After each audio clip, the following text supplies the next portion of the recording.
Hello, welcome back. I'm John, old YouTuber. I start to get tired. Let's read this one. Central Processing Units. I think it will take about 1 hour. I think we have power enough to do that. To adjust my camcorder. So I read it a long time ago, but let's just read it again. Why not? CPU, Central Processing Unit. Then I will go to my bed.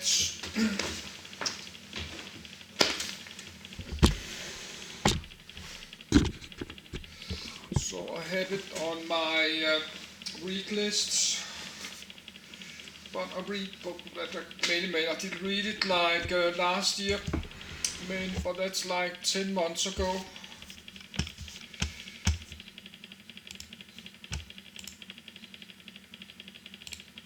And I did reboot my computer, so now the auto reading should work again. Central Processing Unit. An Intel 80486DX2 CPU, as seen from above bottom side of an Intel 80486DX2 showing its pins. A Central Processing Unit, CPU, also called a central processor or main processor, is the most important processor in a given computer. Its electronic circuitry executes instructions of a computer program, such as arithmetic, logic controlling, and input/output, I/O, operations. This role contrasts with that of external components, such as main memory and I/O circuitry, 1, and specialized coprocessors such as graphics processing units, GPUs. The form, design, and implementation of CPUs have changed over time, but their fundamental operation remains almost unchanged. Principal components of a CPU include the Arithmetic Logic Unit, ALU, that performs arithmetic and logic operations, processor registers that supply operands to the ALU and store the results of ALU operations, and a control unit that orchestrates the fetching, from memory, decoding and execution, of instructions, by directing the coordinated operations of the ALU, registers and other components. Most modern CPUs are implemented on integrated circuit, IC, microprocessors with one or more CPUs on a single IC chip.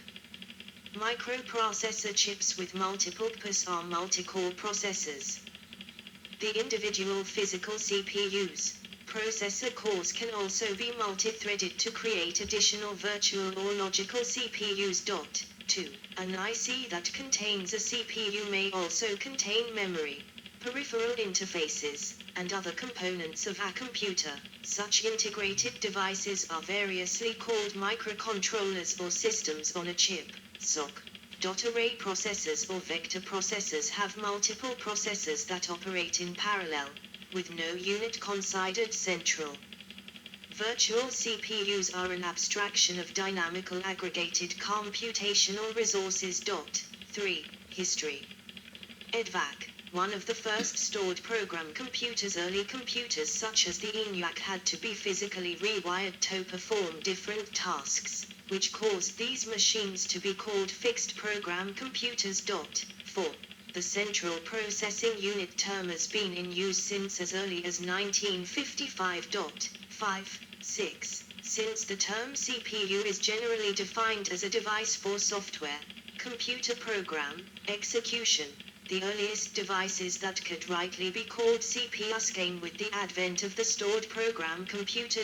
The idea of a stored program computer had been already present in the design of J. Presper Eckert and John William Mauchly SENIAC, but was initially omitted so that it could be finished sooner. 7. On the 30th of June, 1945, before ENIAC was made, mathematician John von Neumann distributed the paper entitled First Draft of a Report on the EDVAC. It was the outline of a STIAD program computer that would eventually be completed in August 1949. 8. EDVAC was designed to perform a certain number of instructions, or operations, of various types. Significantly, the programs written for EDVAC were to be stored in high-speed computer memory rather than specified by the physical wiring of the computer. 9. This overcame a sublimitation of ENIAC, which was the considerable time and effort required to reconfigure the computer to perform a new task. 10. With von Neumann's design, the program that EDVAC ran could be changed simply by changing the contents of the memory. EDVAC was not the first stored program computer. The Manchester Baby, which was a small-scale experimental stored program computer, ran its first program on 21 June 1948. 11. And the Manchester Mark I ran its first program during the night of 17 of June 1949. 12. Early CPUs were custom designs used as part of a larger and sometimes distinctive computer. 13. However, this method of designing custom CPUs for a particular application has largely given way to the development of multipurpose processors, produced in large quantities. This standardization began in the era of discrete transistor mainframes and mini-computers and has rapidly accelerated with the popularization of integrated circuit, IC. The IC has allowed increasingly complex CPUs to be designed and manufactured to tolerances on the order of nanometers. 14. Both the miniaturization and standardization of PUS have increased the presence of digital devices in modern life far beyond the limited application of dedicated computing machines. Modern microprocessors appear in electronic devices ranging from automobiles, 15, to cell phones, 16, and sometimes even in toys. 17, 18. While von Neumann is most often credited with the design of the stored program computer because of his design of EDVAC, and the design became known as the von Neumann architecture, others before him such as Konrad Zuse, had suggested and implemented similar ideas. 19. The so-called Harvard architecture of the Harvard Mark I, which was completed before EDVAC. 20, 21. Also used a stored program design using punched paper tape rather than electronic memory. 22. The key difference between the von Neumann and Harvard architectures is that the latter separates the storage and treatment of CPU instructions and data while the former uses the same memory space for both. 23. Most modern CPUs are primarily von Neumann in design, but CPUs with the Harvard architecture are seen as well, especially in embedded applications. For instance, the Atmel AVR microcontrollers are Harvard architecture processors. 24. Relays and vacuum tubes, thermionic tubes, were commonly used as switching elements. Winking sad smiley. 25. 26. A useful computer requires thousands or tens of thousands of switching devices. The overall speed of a system is dependent on the speed of the switches. Vacuum tube computers such as EDVAC tended to average 8 hours between failures, whereas relay computers like the slower, but earlier, Harvard Mark I failed very rarely. 6. In the end, tube-based CPUs became dominant because the significant speed advantages afforded generally outweighed the reliability problems. Most of these early synchronous CPUs ran at low clock rates compared to modern microelectronic designs. Clock signal frequencies ranging from 100 kHz to 4 Ms were very common at this time, limited largely by the speed of the switching devices they were built with. 27. Transistor CPUs. The design complexity of CPUs increased as various technologies facilitated building smaller and more reliable electronic devices. The first such improvement came with the advent of the transistor. Transistorized CPUs during the 1950s and 1960s no longer had to be built out of bulky, unreliable and fragile switch-hinge elements like vacuum tubes and relays. 28. With this improvement, more complex and reliable CPUs were built onto one or several printed circuit boards containing discrete, individual components. In 1964, IBM introduced its IBM System /360 computer architecture that was used in a series of computers capable of running the same programs with different speed and performance. 29. This was significant at a time when most electronic computers were incompatible with one another, even those made by the same manufacturer. To facilitate this improvement, IBM used the concept of a microprogram, often called microcode, which still sees widespread usage in modern CPUs. 30. The System /360 architecture was so IBM PowerPC 604E processor popular that it dominated the mainframe computer market for decades and left a legacy that is still continued by similar modern computers like the IBM Z series. 31. 32. In 1965, Digital Equipment Corporation, December, introduced another influential computer aimed at the scientific and research markets, the PDP-8. 33. Fujitsu board with SPARC 6480X processors. Transistor-based computers had several distinct advantages over the predecessors. Aside from facilitating increased reliability and lower power consumption, transistors also allowed CPUs to operate at much higher speeds because of the short switching time of a transistor in comparison to a tube or relay. 34.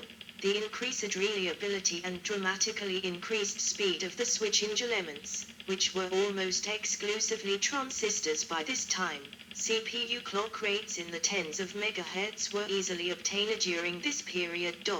35. Additionally, while discrete transistor and IC CPUs were in heavy usage, new high-performance designs like single instruction, multiple data, SIMD, vector processors began to appear. 36. These early experimental designs later gave rise to the era of specialized supercomputers like those made by Cray Inc. and Fujitsu Limited. 36. Small-scale integration CPUs. CPU, core memory and external BIS interface of a December PDP-8/I, made of medium-scale integrated circuits during this period, a method of manufacturing many interconnected transistors in a compact space was developed. The integrated circuit, IC, allowed a large number of transistors to be manufactured on a single semiconductor-based die, or chip. At first, only very basic non-specialized digital circuits such as NOR gates were miniaturized into ICs. 37. CPUs based on these building block ICs are generally referred to as small-scale integration, SSI, devices. SSI ICs, such as the ones used in the Apollo guidance computer, usually contained up to a few dozen transistors. To build an entire CPU out of SSI ICs required thousands of individual chips, but still consumed much less space and power than earlier discrete transistor designs. 38. IBM System /370, follow-on to the System /360, used SSIX rather than solid logic technology discrete transistor modules. 39. 40. December's PDP-8/I and KI-10 PDP-10 also switched from the individual transistors used by the PDP-8 and PDP-10 to SSI ICs. 41. And their extremely popular PDP-11 line was originally built with SSI ICs but was eventually implemented with LSI components once these became practical. Large-scale integration CPUs. Lee Boyce published influential articles, including a 1967 manifesto, which described how to build the equivalent of a 32-bit mainframe computer from a relatively small number of large-scale integration circuits, LSI. 42, 43. The only way to build LSI chips, which are chips with 100 or more gates, was to build them using a metal oxide semiconductor, MOS, semiconductor manufacturing process, either PMOS logic, MOS logic, or CMOS logic. However, some companies continued to build processors out of bipolar transistor logic, TTL, chips because bipolar junction transistors were faster than MOS chips up until the 1970s. A few companies such as Datapoint continued to build processors out of TTL chips until the early 1980s. 43. In the 1960s, MOS ICs were slower and initially considered useful only in applications that required low power. 44, 45. Following the development of silicon gate MOS technology by Federico Faginat Fairchild Semiconductor in 1968, MOS ICs largely replaced bipolar TTL as their standard chip technology in the early 1970s. 46. As the microelectronic technology advanced, an increasing number of transistors were placed on ICs, decreasing the number of individual ICs needed for a complete CPU. MSI and LSI ICs increased transistor counts to hundreds, and then thousands. By 1968, the number of ICs required to build a complete CPU had been reduced to 24 ICs of 8 different types, with each IC containing roughly 1000 MOSFETs. 47, in stark contrast with its SSI and MSI predecessors. The first LSI implementation of the PDP-11 contained a CPU composed of only 4 LSI integrated circuits. 48, microprocessors. Die of an Intel 80486DX2 microprocessor, actual size, 12.6.75mm, in its packaging Intel Core i5 CPU on a VAIO E-Series laptop motherboard, on the right beneath the heat pipe. Since microprocessors were first introduced, they have almost completely overtaken all other central processing unit implementation methods. The first commercially available microprocessor, made in 1971, was the Intel 4004, and the first widely used microprocessor, made in 1974, was the Intel 8080. Mainframe and mini-computer manufacturers of the time launched proprietary IC development programs to upgrade their older computer architectures, and eventually produced instruction set compatible microprocessors that were backward compatible with the older hardware and software. Combined with the advent and eventual success of the ubiquitous personal computer, the term CPU is now applied almost exclusively, to microprocessors. Several CPUs, denoted cores, can be combined in a single processing chip. 49. Previous generations of CPUs were implemented as discrete components and numerous small integrated circuits, ICs, on one or more circuit boards. 50. Microprocessors, on the other hand, are ICPs manufactured on a very small number of ICs, usually just on. 51. The overall smaller CPU size, as a result of being implemented on a single die, means faster switching time because of physical factors like decreased gate parasitic capacitance. 52. 53. This has allowed synchronous microprocessors to have clock rates ranging from tens of megahertz to several gigahertz. Additionally, the ability to construct exceedingly small transistors on an IC has increased the complexity and number of transistors in a single CPU manifold.